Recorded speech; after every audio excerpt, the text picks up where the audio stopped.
Hello, everybody. I'm a practicing therapist and a doctoral student of psychology. Today, I want to talk about balancing boundaries because inwardly, avoidants secretly crave your boundaries.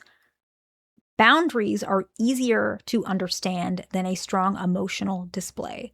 That is why avoidants actually like boundaries. Direct boundaries are easier to understand. They often don't have a strong emotion presenting. And so that is why avoidants find boundaries to be more acceptable, and it actually translates to them as you and them having a more aware perspective and version of love, which means it's not tangled, it's not confusing, it's not overwhelming, it's clear.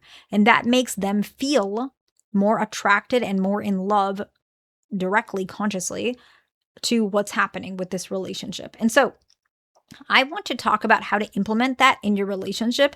Every stage of your relationship, it's a little different. So some of these things might not fit, but it's something that you can start implementing and seeing.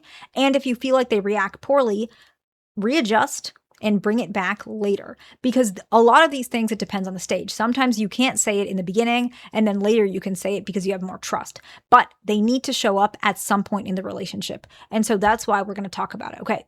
The first one is something that I want you to think about for yourself before any boundary is communicated outwardly. This is a boundary for yourself. I want you to try and think about and reflect why you're doing something when you do something for your partner. Okay. So this is common with people who have a more anxious attached style, okay? And it can happen with some fearful avoidant, but it is more common if that anxious nature attachment style is showing up, okay? Often, when you do something for another person, there's two sides to this. And I'm not saying this is wrong, okay? You are doing it because you care about them, but you also are subconsciously expecting them to reciprocate that. And so I'm going to give an example.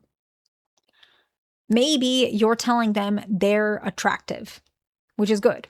You should tell them that they're attractive, but avoidants don't really need that as often. It's not entirely something that they're looking for. They like it, but it's not something that helps them to warm up or feel safe. However, anxious individuals do like to hear that they are attractive, which is good, right? And you deserve that. But when you say that you're attractive to them, often they don't hear they don't see it as something amazing and special. And so they don't realize that that's an intention for reciprocation. A lot of times you might say, hey, you look good, and you're expecting them to reciprocate. Thank you, you do too. Let's say that's the exchange you're expecting. That is normal, but it's more common with anxious individuals. An avoidant might just not know that there's a reciprocation nature. And so what happens is you might actually feel frustrated, and you might feel like I give so much and they never give. And so what I'd like you to consider is, why are you doing this? Are you sometimes what happens is, yes, you think they're attractive, but you might be saying it more because you're needing that from them. And so instead, that might be an area where you start realizing you need to communicate clearer. You need to put more boundaries on, because if you're seeing that you're doing this indirect type of behavior, it's a good place to start realizing, okay, this is a place I need to communicate more directly. I need to put some boundaries, okay? And so let's move on from this, but that's the first thing that is most important regarding discussing boundaries, okay? The first type of boundaries is a communication boundary. This one is difficult, but it's very, very important, okay? Disagreements need to stay respectful, and they need to focus on the issue, not past mistakes. Permission to pause the conversation is one of the most important things that avoidants will like and need in these typical dynamics. Now, an avoidant that is shutting down does a couple things, okay? And so I'm going to give examples in my personal life because I think it can help to illustrate. These are things that I have overall improved, but it is something that I have struggled with. And my significant other, he also used to be avoidant. And so this is why these are different dynamics. So for me, when I felt like the conversation was going nowhere, I would start detaching, shutting down, and what some people might say is go quiet, right? I would go quiet. Now, I did not mean to do this at all, but this is something that would bother so many people, even though I was doing it because I thought I was being helpful. I know it's such a backwards way of thinking, I suppose. But to me, I thought if I just remained quiet and you just got your air off and, whatever emotions that you were saying, you would feel better because I gave you that space. And then me saying something might make it worse. So I would just kind of like be quiet and say like, okay, makes sense. I hear you. All right. And that would seem very disengaged, but I thought I was being helpful. And usually what I noticed when I reflected, for me, when I did that, it's because I felt like there was no there was nothing that like I could add to that conversation. Like whatever I was feeling, there was no space for it. Even though that wasn't your meaning, that's how I felt. And I didn't realize that. So what I learned is I have to communicate that. I didn't even think about it because, to be honest, at that point, if you asked me, I wouldn't even have cared. I didn't even know. But that is something that might happen. So that's one version. Some avoidance, this is like my significant other, what he does is if he felt like he's not being heard or understood, what he would do is his emotions would start getting even more high to the point where now he's overwhelming and now he's like, I can't have this conversation anymore. I can't do this. So it's like a very black and white. He's like leaning in, very emotionally charged. And then he realizes, okay, my emotions are too high. I can't do this. And he like almost backs out of it, right? I can't have this conversation anymore. That's how he would do things, where I would be like slowly disengaged, attached. And so these are two versions that I see quite common with avoidance.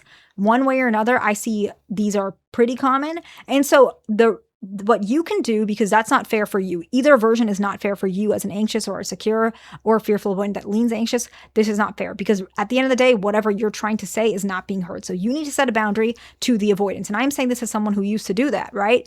You need to say, okay, I see that you're disengaged. I don't feel like you're listening. What I think is best is maybe we need to end this conversation, or maybe we can talk about this another time. Or you can say, I would appreciate engagement. If you have nothing else to say, then I don't really feel like I have space to talk either, because I want to be listened to. So having any sort of communication regarding these behaviors is very important, because avoidants don't know that this is what it looks like. They did not realize it. And so setting this boundary allows them to readjust and say, you're right, I shouldn't have said that. Or I didn't realize I was making you feel like that. Or no, I'm not saying don't talk. I'm just trying to give you space. And you can say, I get that, but I'd like some communication back, back towards me. By doing that, you can help. The next one is emotional boundaries. Okay. You want to be responsible for your own feelings, but you also have to remember they are responsible for theirs. Okay. So I'm not saying give the silent treatment, because a lot of you guys get mixed up with the silent treatment and you think that might be helpful, but it doesn't help. However, it sounds different, but disengaging from something for a temporary moment so you can resolve whatever's bothering you, that is fine, right? Because you're responsible for your own feelings, but you can't use your silence to kind of gain some leverage over them. However, if you are trying to manage your feelings and they do try and come back to you and try and readjust and fix things, that does happen. It works, and that's okay. That's an emotional boundary. So I'm going to give an example. Let's say they said something you don't like. You can say, I did not like that you said that. That made me uncomfortable. I would like to just, not talk for an hour or two. And then when we return, we can see if we want to talk about it, or we can just leave it for now, but please never do that again, right? You still give them instructions. Please don't do that again. I need the space for myself, but maybe I don't want to talk about it. Maybe I do, depending on your situation, right? But you can say, this is what I want. This is the result, what I want. Example being, don't ever say that again to me. Don't show me that picture. Whatever is the thing that bothered you, tell them directly, don't do that again. Okay. And maybe they'll say, oh, you're making a too big deal out of it. You can say, I can appreciate that's your opinion, but this is how I feel. Please let me feel this way. Give me some space away. Just a couple hours.